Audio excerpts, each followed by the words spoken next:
We finished up our bathroom remodel project by installing these shower doors. There was a couple things that I ran into that were problems not thought about in the installation instructions. So stick around for a step-by-step installation of these Dreamline Saphire shower doors.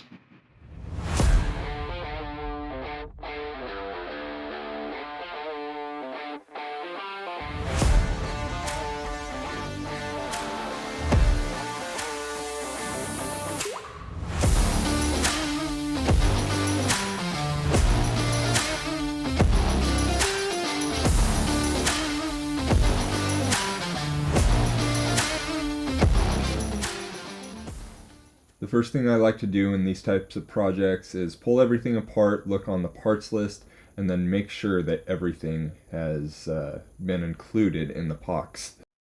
So let's check the walls for level, and that's pretty good. That's pretty good.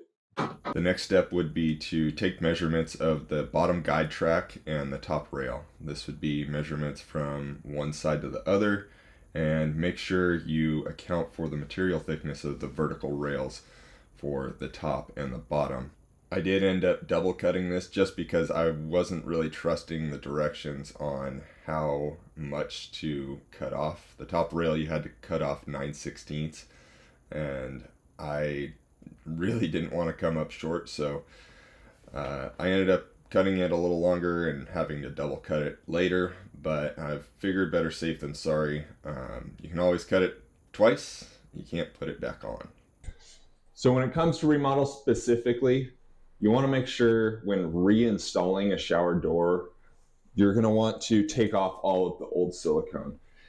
Let's get you a little closer here. You can see there is a little teeny bit of leftover silicone from the old shower door. So make sure you clean all of that stuff up and then use something to cut that off. Because if you don't, you will end up with seal issues. I'm going to use acetone to make sure there is nothing left over on here, so we'll have a good seal when we put that new silicone on the bottom guide on the threshold here. That cleans it up real nice. Smells crazy.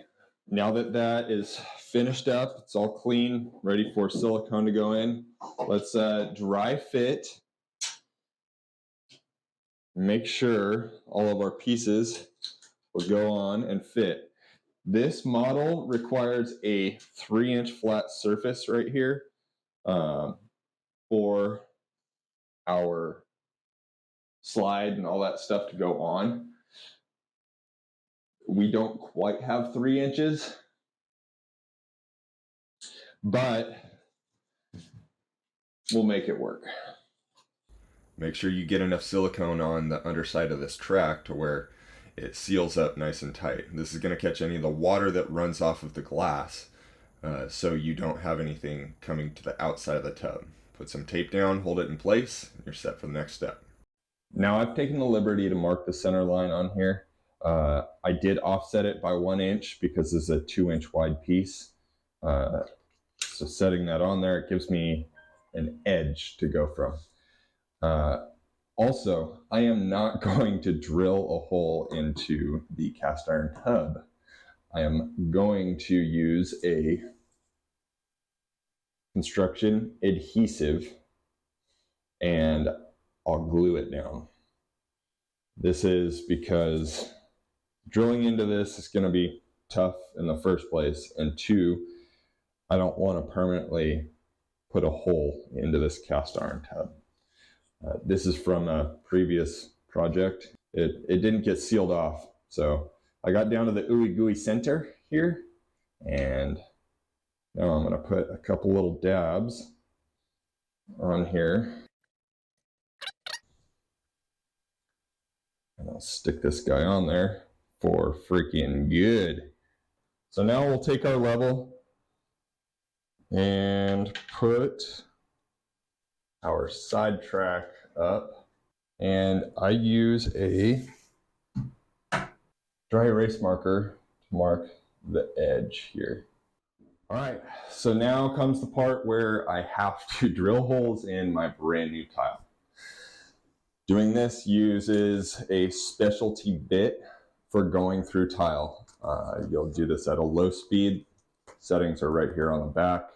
I elected to get a 4-pack just because these were like 25 bucks for the 4-pack and one of them was like 17 bucks. So might as well spend a couple extra dollars and now you've got a full set. Remember, go slow when you are drilling through tile. You don't want to create too much heat. You're just going to burn up that bit. No matter what, these bits are going to get kind of dull, so take your time. You'll get through it. Don't do what I did right here. You have fresh silicone down there, and now you just put all that powder on top of your fresh silicone. It's going to stick to it, and it's going to look like doo-doo. How deep do you drill? We can take that anchor and set it up against our drill bit. Let's see, am I deep enough right now? No, Brian. Okay, so I need to go a little bit deeper. I'll pull this out. Now I don't want to set the teeth on the chuck right up against it, but this will give me a good stopping point for that. If you go too deep and those teeth do come into contact with the tile, you will end up chipping the tile, and that's just not going to look good. So don't do that. I'm pressing everything into place just to make sure that that silicone has came into contact. I'm going to pull this off actually, because from the looks of it, I have gaps in the silicone down there. This is because the tile is uneven in some places. So if you think you might need a little extra, this is the time to do it. It's not after you have everything installed, everything's in. So I've got our guide block for the top rail.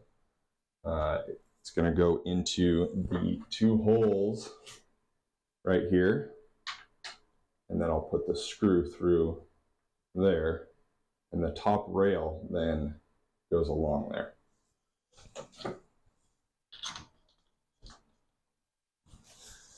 When you're screwing this in, especially if you're using a driver, don't put all the ogadogas to it.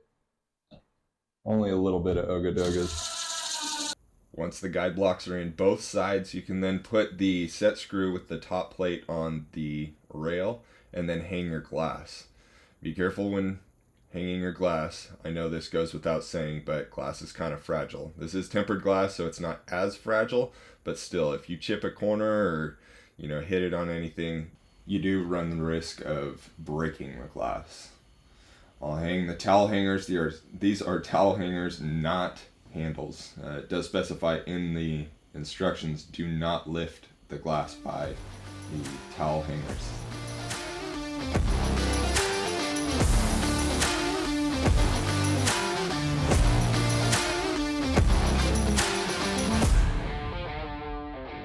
Let me know what you think in the comments. Give me a follow if you like what you see. Thanks for watching.